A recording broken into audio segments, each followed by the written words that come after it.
আজকের ভিডিওতে তোমাদের সাথে শেয়ার করব হাঁসের মাংস আর খিচুড়ি রান্না করেছিলাম। তো হ্যালো এভরিওয়ান, আসসালামু আলাইকুম। সবাই কেমন আছো? আশা করি সবাই ভালো আছো। আল্লাহর অশেষ রহমত, আলহামদুলিল্লাহ আমিও ভালো আছি। বরাবর তোমাদের জন্য আজকে একটা মজার রেসিপি নিয়ে এসেছি। এই রেসিপিটা এই বৃষ্টির দিনে সবাই অনেক খেয়েছো। তারপর আমি মাটির চুলায় খুব সহজভাবে রান্না করব, তাই ভাবলাম তোমাদের সাথে শেয়ার করি। প্রথমে আমি এখানে হাঁসের মাংসটা ফ্রিজ থেকে নামিয়ে ভিজিয়ে রেখেছি। তারপর এখানে আমি সিদ্ধ চাল নিয়েছি আর মসুর ডাল নিয়েছি। নেওয়ার পরে তারপর এখানে আমি পেঁয়াজের খোসাগুলো ছাড়িয়ে নিচ্ছিলাম। পেঁয়াজ ছিলতে গেলে কেন জানি আমার চোখে পানি চলে আসে। যে কোনো পেঁয়াজ আমার এই সমস্যাটা হয়ে থাকে। আর এই পেঁয়াজগুলো আমি সুন্দর করে চিকন করে কেটে নিচ্ছি। পেঁয়াজ দিয়ে আমি খিচুড়িটা রান্না করব, আবার হাঁসের মাংস তো দিতে হবে। তাই প্রথমে আমি এখানে মাটির চুলায় জালটা ধরে নিয়েছি। আর জাল ধরাতে গিয়ে আমার চোখেও পানি চলে এসেছে, কারণ লাকড়ি দিয়ে রান্না করলে দেখা গিয়েছে প্রচুর পরিমাণে প্রথম ধোঁয়া বের হয়। আর এই ধোঁয়াটা আমি সহ্য করতে পারি না, কিন্তু কি করব, রান্না করতে বসেছি যখন, তো এটা তো সহ্য করতেই হবে। তারপর এখানে আমি পেঁয়াজটা বাছতে দিয়ে চালগুলো সুন্দর করে ধুয়ে নিয়েছি। যখন আমার পেঁয়াজটা হয়ে গিয়েছে তারপর এখানে আমি ধুয়ে রাখা চালটা দিয়ে দিয়েছি। আদা বাটা, রসুন বাটা দিয়ে দিলাম, আর স্বাদ মতো লবণও দিয়ে দিলাম। আমি বরাবরই কেন জানি লবণটা একটু কম দিয়ে থাকি, কিন্তু এই রান্নাতে কেন জানি আব্বু বলেছিল লবণটা একটু বেশি হয়ে গিয়েছে। খিচুড়ি যখন রান্না করছি হলুদ দিতে হবে, তাই এখানে আমি পরিমাণ মতো হলুদ দিয়ে দিয়েছি, জিরার গুঁড়া দিয়ে দিয়েছি, আর অল্প পরিমাণে ধনের গুঁড়া দিয়েছিলাম। এগুলোকে এখন আমি ভালোভাবে মিশিয়ে নিয়েছি। তারপর এখানে এলাচ, দারচিনি, তেজপাতা, লবঙ্গ এই মশলাগুলো দিয়েছি। এই মশলা ছাড়া তো আর পোলাও সেন্টটা হবে না, যেহেতু আমি সিদ্ধ চাল দিয়ে আবার রান্না করছি। তারপর পরিমাণ মতো পানি দিয়ে আমি এটাকে রেখে দিয়েছি। তারপর এদিক দিয়ে আবার আমি মাংসটা ধুয়ে নিচ্ছিলাম, আর এদিক দিয়ে দেখি আবার চালটাও সিদ্ধ হয়ে গিয়েছে। মাহিদও আমার সাথে হেল্প করছিল। সে তো ওই দিকে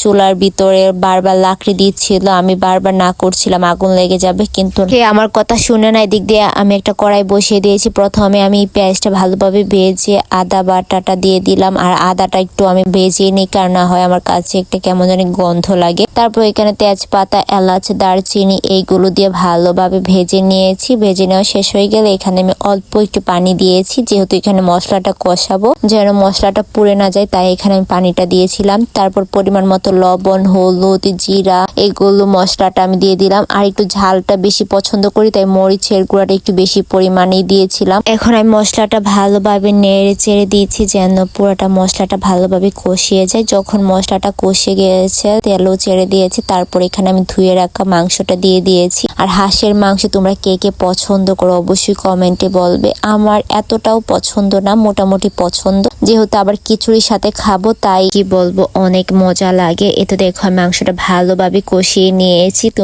হাঁসের মাংস কয়েকবার করে কষাতে হয়, না হয় হাঁসের মাংস সিদ্ধ হয় না। আর ভাবলাম এটার মধ্যে 2টা রসুন দিয়ে দিই, কারণ রসুনটা দিলে খিচুড়ির সাথে মাখো মাখো করে খেলে আমার কাছে অনেক বেশি ভালো লাগে। আমি কিন্তু কয়েকবার মাংসটা কষানোর পরে এখানে আমি আদা বাটা দিয়ে দিয়েছি। আর আদা বাটা আর জিরা বাটা ওই 2টা জিনিস যখন প্রায় কষানো হয়ে যাবে তখন দিলে আমার কাছে ভালো লাগে। এই সেন্টটা আমার কাছে অনেক মজার মনে হয়। তো তোমরা যারা রান্না করবা অবশ্যই 2টা জিনিস পরবর্তীতে দেওয়ার চেষ্টা করবা, দেখবে অনেক বেশি মজা লাগে। তো আমি যেভাবে রান্না করেছি সবাই প্রশংসা করে, আর তোমাদের সাথে এভাবে আমি খাবারটা শেয়ার করি। তো রান্না করা শেষ, আব্বু চলে এসেছে, আর আব্বুর জন্য আমি এটা সুন্দর করে প্লেটে খিচুড়ি আর হাঁসের মাংস দিয়ে দিয়েছি। মাহিদকেও দিয়ে দিয়েছি। মাহিদও তো মজা করে খাচ্ছিল, তাই আমার ভালো লাগছিল। এই তো এখন আমি আমার জন্য নিয়েছি। তো আলহামদুলিল্লাহ আমার কাছে খাবারটা ভালো লেগেছে, কিন্তু হাঁসের মাংসটা আরেকটু সিদ্ধ করা দরকার ছিল, কিন্তু তাড়াহুড়ো করার কারণে হাঁসের মাংসটা একটু কমই সিদ্ধ হয়েছে। কিন্তু পরবর্তীতে যখন